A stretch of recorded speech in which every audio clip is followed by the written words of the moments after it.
Die Grottebacher, was ne am meisten Spaß macht, von Hans Glückstein.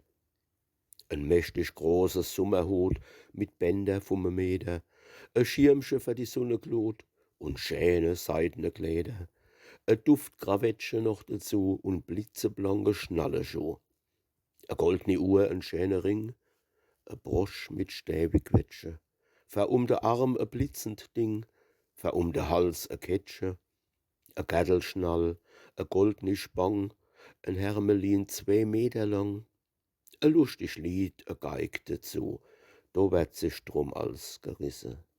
Am Arm en feste Pelzerbu, zum Tanze und zum Küsse. Des habe alle, no und fern, die Pelzer Mädle, gar zu gern.